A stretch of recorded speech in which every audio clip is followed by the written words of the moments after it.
नमस्कार दोस्तों, honest critic में आपका स्वागत है। दोस्तों, सबसे पहले तो I am really very sorry कि किस रिगार्डिंग की बीच में मैंने एक वीडियो बनाया था जिसमें मैंने आपको बारिश का जो मौसम दिखाया था, तो उसका जो दर्द है मैं अब फ़ील कर पा रहा हूँ। मैं दिल्ली में हूँ, संडे को आया और उसी दिन आपका रिकॉर्ड 49 डिग्री टेम्परेचर रहा था।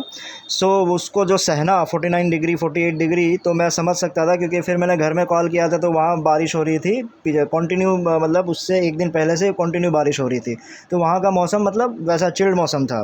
तो आप लोगों का दर्द समझ सकता था। तो मुझे वो ऐसा वीडियो डालना नहीं चाहिए था जिसमें लोगों का टेम्परेचर देख के भी टेम्परेचर बढ़ जाए, क्योंकि मेरा तो जैसे ही 49 डिग्री था यहाँ पे, फिर जैसे ही घर वालों से पता किया कि वहाँ बारिश हो रही है तो मेरा टेम्परेचर ऑलरेडी मतलब 80-90 डिग्री हो गया, मतलब और दिमाग ख़राब हो गया। अब तो वो चलता ही रहेगा, कुछ दिन तो सहना ही पड़ेगा। और अब आ जाते हैं हम ऑन पैसिव के मौसम पे कि ऑन पैसिव में क्या चल रहा है, यहाँ का मौसम, यहाँ का माहौल कैसा है।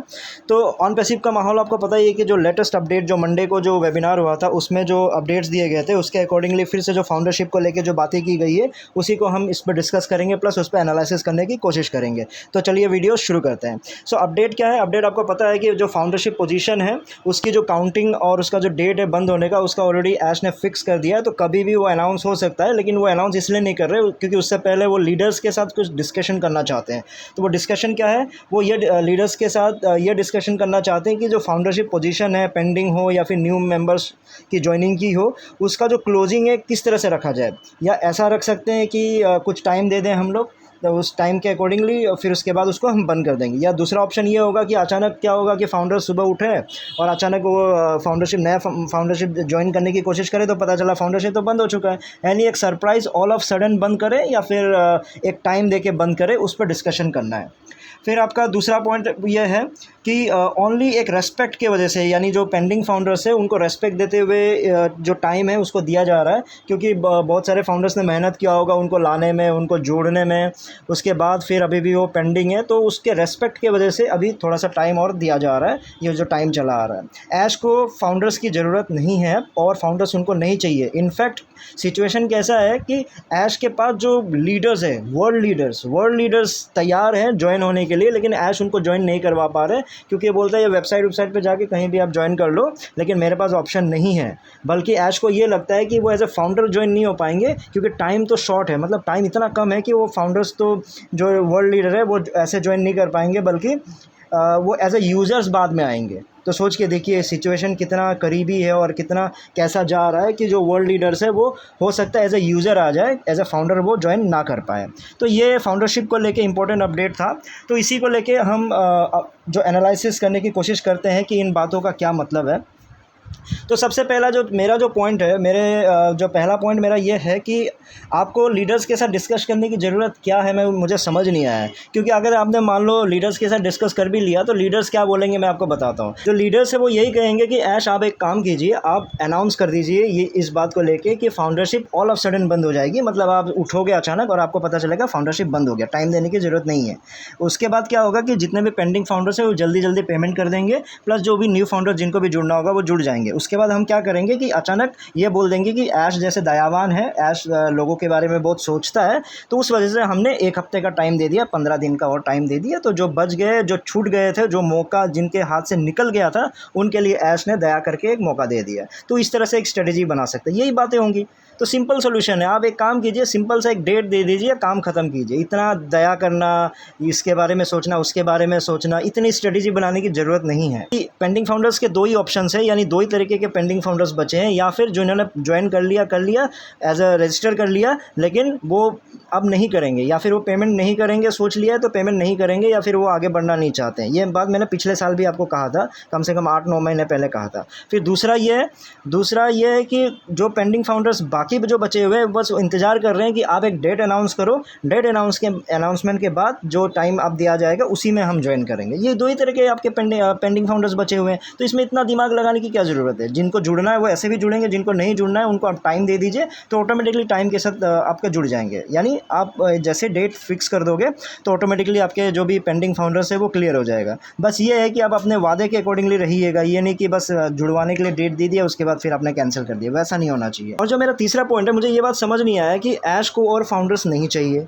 ठीक है। और प्लस जो वर्ल्ड लीडर्स है, सोच के देखो, जो वर्ल्ड लीडर्स है वो कतार में है, लाइन में है, वो इंतज़ार कर रहे हैं कि मैं फाउंडरशिप लूँ और ऐश उनको फाउंडरशिप दे नहीं पा रहे हैं। और मुझे समझ नहीं आ रहा कि वो वर्ल्ड लीडर्स जाके वेबसाइट पे जाके क्यों क्लिक करके फाउंडरशिप नहीं ले रहे। चलो वो अलग बात है, लेकिन मेरा क्वेश्चन मेनली ये है कि मतलब आप ये बोल रहे हो कि वो एज ए यूज़र्स आ जाएंगे, बल्कि वो फाउंडर्स बनना चाहते हैं और फाउंडरशिप बंद नहीं हुई है, उसके बाद भी आप उसको फाउंडरशिप दे नहीं रहे हो और उनको यूज़र बना रहे हो। और जो यहाँ पे फाउंडरशिप लेने को तैयार नहीं है उनको ज़बरदस्ती आप टाइम दिए जा रहे हो। तो क्या मतलब, मैं लॉजिक समझ नहीं पा रहा हूँ। मतलब ये आप क्या कहना चाह रहे हो? और जो एजेस, मतलब सालों, कितने साल हो गए आपको ये बोलते हुए फाउंडरशिप बंद हो जाएगा, फाउंडरशिप बंद हो जाएगा। आप उनको बंद नहीं कर रहे हो, ठीक है, बंद नहीं कर रहे हो, लेकिन जो बनना चाहते हैं, जो वर्ल्ड लीडर्स हैं, उनको बनवाइए। उनको यूज़र्स की ज़रूरत नहीं है, उनको फाउंडर बनवाइए ना, सारे फाउंडर्स का काम आएगा। क्योंकि लीडर्स, अगर वर्ल्ड लीडर्स है वो लोग जुड़ते हैं तो बहुत फ़ायदा होगा ऑन पैसिव का। क्यों उनको आप रोक के रखे हो? वर्ल्ड लीडर्स इतने बेवकूफ़ है कि आप ऐश से बार बार मांगे जा रहे हो। वेबसाइट पे जाओ, फाउंडरशिप साइनअप का ऑप्शन है, $97 दीजिए, आप जुड़िए ऑन पैसिव के साथ। तो ये मेरे पॉइंट्स है। एक्चुअली मेरा क्वेश्चन ये है कि इस स्टेज में, यानी आज के डेट में, जब इस तरह की बातें होनी चाहिए कि मार्केटिंग इवेंट्स से इतना फ़ायदा हुआ, इतने आपके टारगेटेड ट्रैफिक आए, जीरो टीम फाउंडर्स को इतने फाउंडर्स उसके नीचे मिले। अब हम लोग का नेक्स्ट स्टेप क्या होगा कि हम प्रोडक्ट्स के बारे में आपको बताने जा रहे हैं, प्रोडक्ट्स ऐसा हुआ, प्रोडक्ट्स वैसा हुआ।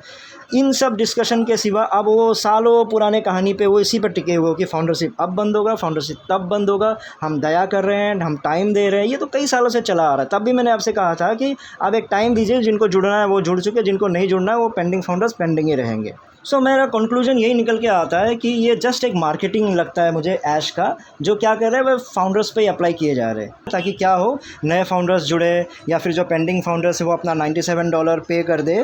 तो इसी चीज़ का आपका ये मार्केटिंग है जो सालों से आप करते आ रहे हो। जो फाउंडर्स इतने बेवकूफ़ भी नहीं है कि वो इस बात को समझ ना पाए कि आपने ज़बरदस्ती के ये लाइन क्यों जोड़ के दे दी हो कि अब हम ये डिसाइड कर रहे हैं कि क्या अचानक बंद कर दें क्या। क्योंकि अचानक क्यों इतना स्ट्रेटेजी बनाना है, अचानक बंद करने की क्या ज़रूरत है आपको? अगर बंद ही करना है, एक अनाउंसमेंट कर दो, 1 हफ्ते में बंद हो रहा है, काम ख़त्म।